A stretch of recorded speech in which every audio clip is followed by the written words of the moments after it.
matin, bienvenue à la matinale avec Stéphane Kéry. On est ensemble avec Stéphane Kéry. C'est vraiment une joie pour moi de vous accueillir à cette matinale tous les matins. Merci de votre fidélité. Merci d'être là parce que on combat ensemble. On est dans un combat spirituel, évidemment. Il y a tellement de besoins de prière et ensemble, on est plus fort et on s'unit ensemble là où deux ou trois sont rassemblés. Il y a quelque chose qui se passe de puissant. Et merci encore une fois de votre fidélité. Dites-moi d'où vous êtes ce matin, le pays, la ville. Et envoyez-moi vos sujets de prière sur les infos qui apparaissent maintenant au bas de l'écran. C'est merveilleux. Quelle belle journée que Dieu nous donne de vivre ensemble ce matin encore. On va démarrer avec ce chant I Speak Jesus. Et tout à l'heure, on va prier pour des gens qui vivent des dépressions profondes, des cancers et tout cela. Encore une fois, n'hésitez pas à m'envoyer vos sujets, n'est-ce pas? Et alors, on va chanter ce chant I Speak Jesus. Du groupe Here Be the Lions. Alors, c'est parti, on y va ensemble. Je veux élever le nom de Jésus pour les âmes et pour toucher les cœurs. Ta douce présence apaise la douleur. J'élève Jésus.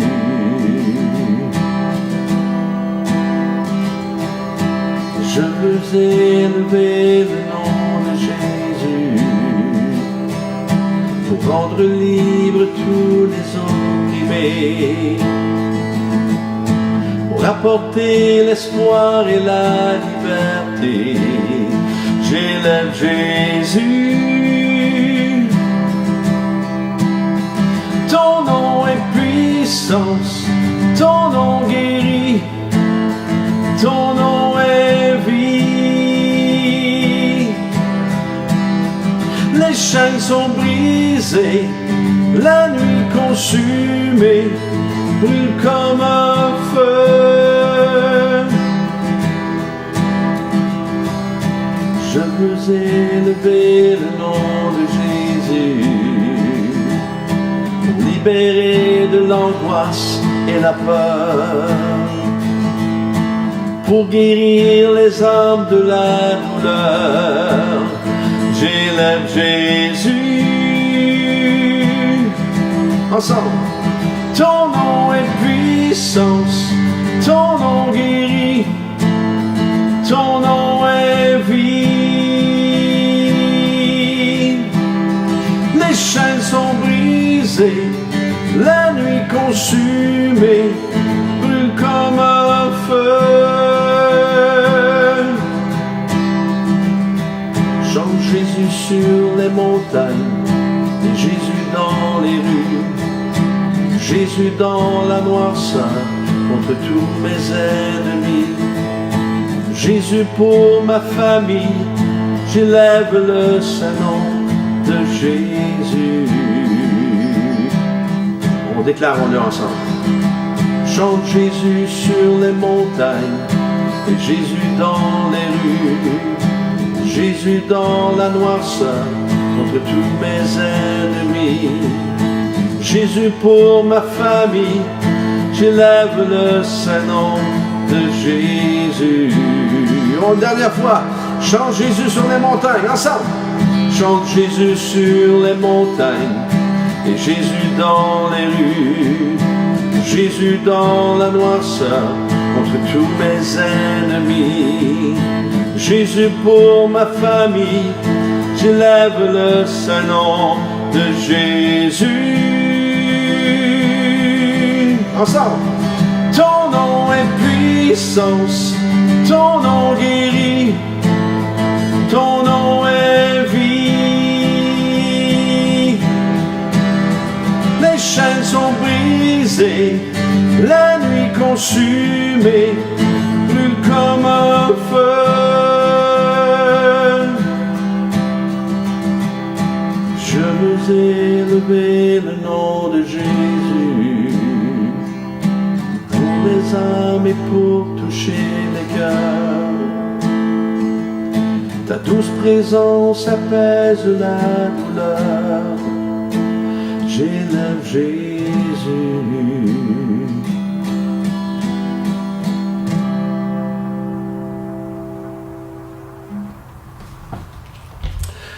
le thème de ce matin, à celui qui peut vous garder. On va regarder dans Jude 1, 24-25, à celui qui peut vous garder de toute chute et vous faire paraître devant sa gloire irréprochable et dans l'allégresse. Oui, à Dieu seul, sage, qui nous a sauvés par Jésus-Christ, notre Seigneur, appartiennent gloire, majesté, force et puissance, avant tous les temps, maintenant et pour l'éternité. Amen.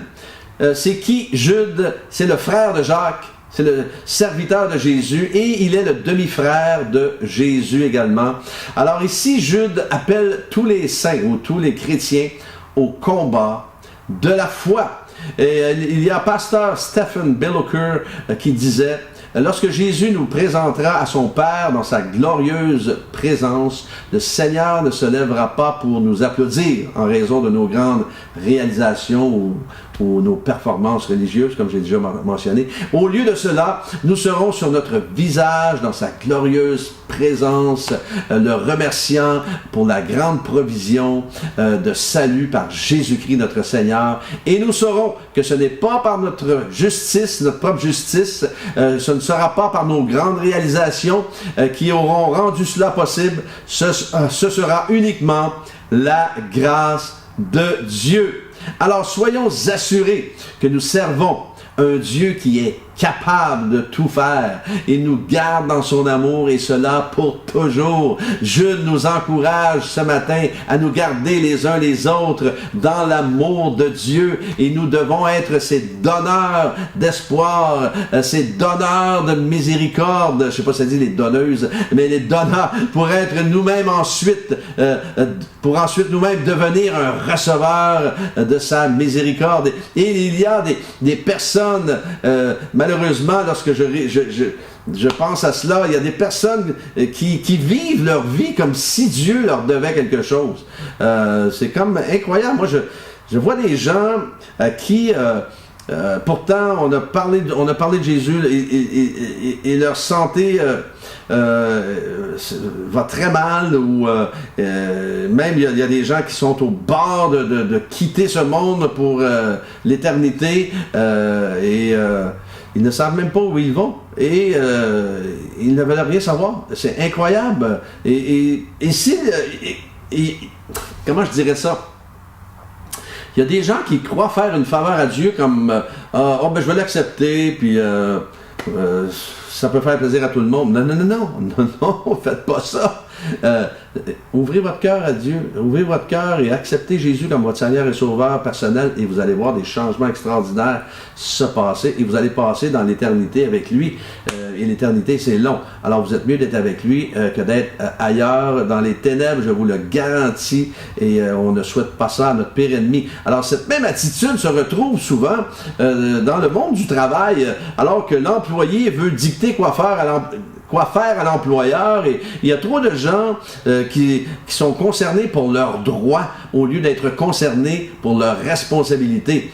Si vous avez un boulot en ce moment, sûrement que c'est parce que la compagnie ou la société croit que vous pouvez l'aider à avoir du succès. Et comprenez que la compagnie ou la société qui vous paie, elle vous paie non pas parce que vous êtes une personne extraordinaire, mais parce que vous faites le travail qu'elle a besoin que vous fassiez.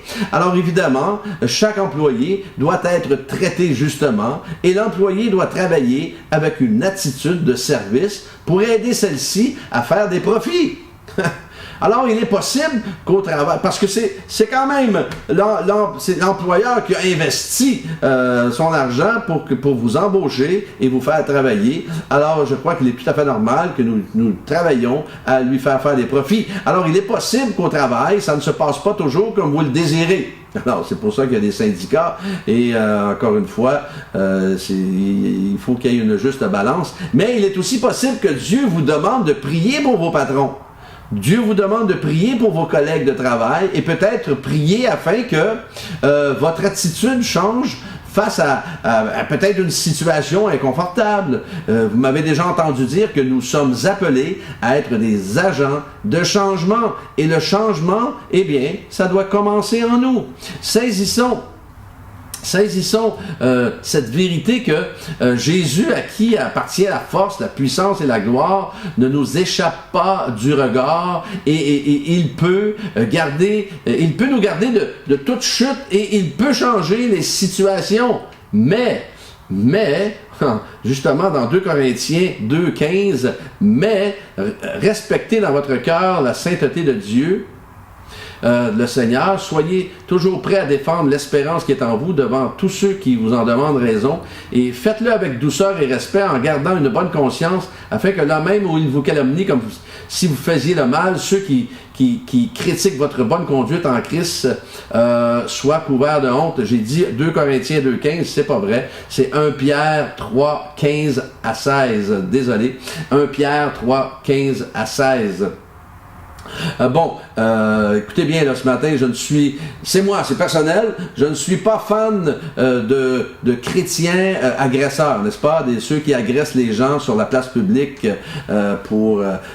faut que tu acceptes Jésus, ou sans sagesse, car en voulant être trop extraverti, on risque d'être désagréable, et je le dirais comme ceci, brillons plus et parlons moins.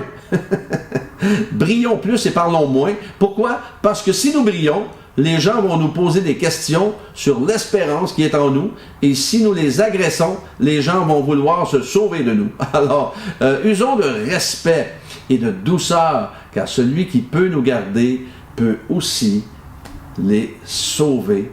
Alors soyons sages. À celui qui peut nous garder, oui, il peut nous garder, il peut nous donner au-delà de nos attentes, et il nous utilise pour justement toucher le cœur des gens, afin que ces gens-là puissent passer l'éternité avec lui. Alors, on va prier ce matin. On va prier pour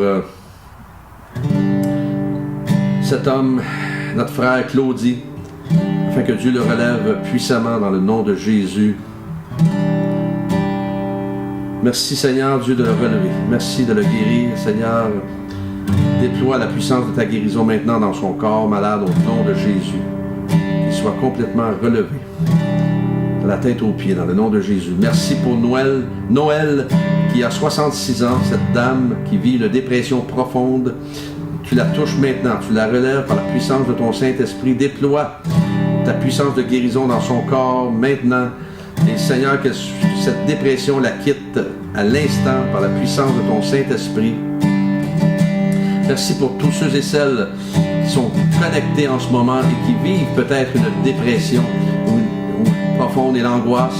Au nom de Jésus, Seigneur, tu les visites, tu les touches, tu les enveloppes de tes bras d'amour, tu les restaures complètement et entièrement par ta main toute puissante. Merci pour ta fidélité. Merci, Seigneur, de bénir chaque famille, chaque homme et femme, les enfants. Et Seigneur, de les combler, de déverser, Seigneur, ta présence et ta puissance dans chacune de ces familles-là. Au nom de Jésus, merci de déverser ta bénédiction. Je les confie entre tes mains, que ta bénédiction les accompagne tout au long de cette journée, au nom de Jésus. Alléluia.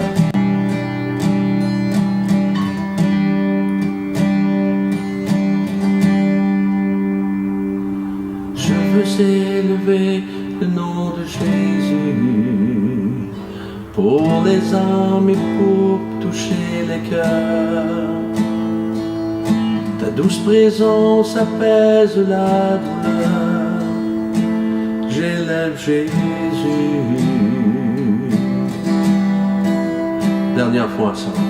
Je veux élever le nom de Jésus pour rendre libre tous les opprimés, pour apporter l'espoir et la liberté. J'élève Jésus.